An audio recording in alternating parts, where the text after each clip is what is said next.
Guys, good day and syempre welcome to my channel, and before that please pa-subscribe dito sa ating channel.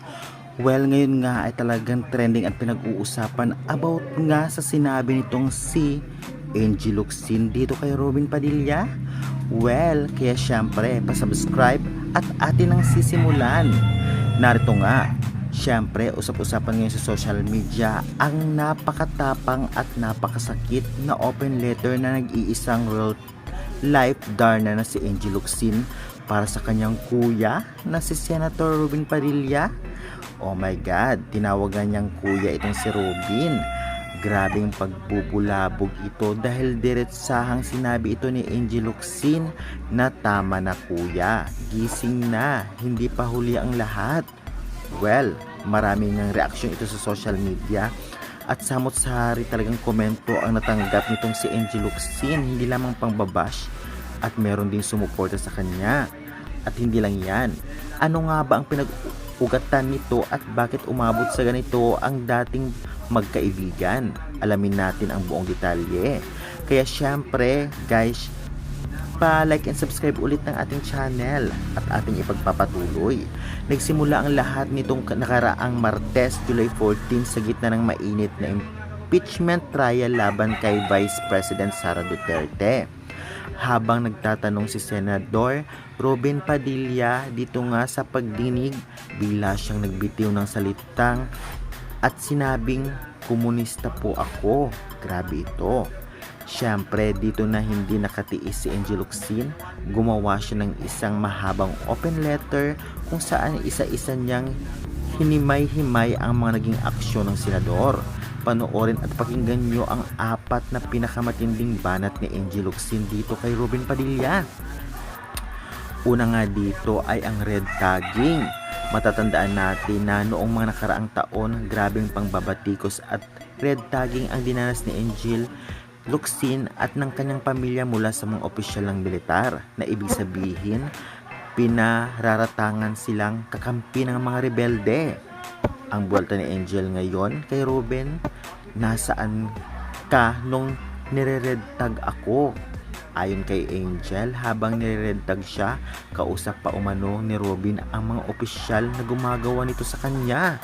Grabe, ang laking saklap, diba? Ngayong si Robin mismo ang umaming komunista siya, nasaan ang hustisya? Pangalawa, ang pagtatanggol kay Apollo Kibuloy. Question din ni Angie Locsin kung bakit tila mas pinaglalaban pa ni Robin ang nakakulong na pastor ng KOJC na si Apollo Kibuloy. Ang punto ni Angel, si Robin ay isang Muslim. Bakit imbis na ang kapakanan ng mga kapwa niya Muslim ang unahin at bigyan ng boses sa Senado, ay ang kontrobersyal na leader ng relihiyon ang todo-todo niyang pinoprotektahan? Well, anong sa inyo about dito guys? Grabe naman. Pangatlo nga, ang pagiging pro-China at pagkawala ng nasyonalismo. Nasaktan si Angel dahil kilala niya si Robin noon paman bilang isang makabayan na itinutulad pangaraw niya sa bayaning si Andres Bonifacio. Pero ngayon, nalulungkot si Angel kapag nababasa ang mga pavorableng stand o posisyon ng senador pagdating sa issue ng China at West Philippine Sea. Nasaan na raw ang matapang na Robin Padilla na handang ipaglaban ang Pilipinas? Ito umano ang isa sa mga sinabi o pangatlong sinabi nitong si Angie Locsin about kay Robin Padilla. At ang pang-apat nga, ang paalala tungkol sa utang na loob sa bayan. Ipinaalala din ni Angie Locsin na pareho silang galing sa hirap, maagang nagtrabaho at sumikat dahil sa pagmamahal ng masa. Kaya ang hirit niya sa senador, ang utang na loob ay dapat na sa taong bayan na nagluklok sa kanya at hindi sa iisang pamilya lang pampolitika, na malinaw patama sa pagiging solidong alyado ni Robin sa pamilya Duterte. At syempre, matagal nang magkasama ang dalawang ito. Kaya nagkaganito? Grabe naman. Naging magka-partner sila sa action serye na Asian Treasures at naging magkasamang judges pa sa Pilipinas Got Talent. Kaya makikita mo na ang banat ni Angel ay hindi lang basta pamumulitika. Ito ay labis sa pagkadismaya ng isang totoong kaibigan na gustong magising ang mababatas sa katotohanan. Kaya guys, syempre, kung kayo ang tatanungin, saan kayo panig at syempre sino kaya ang may tamang pinaglalaban?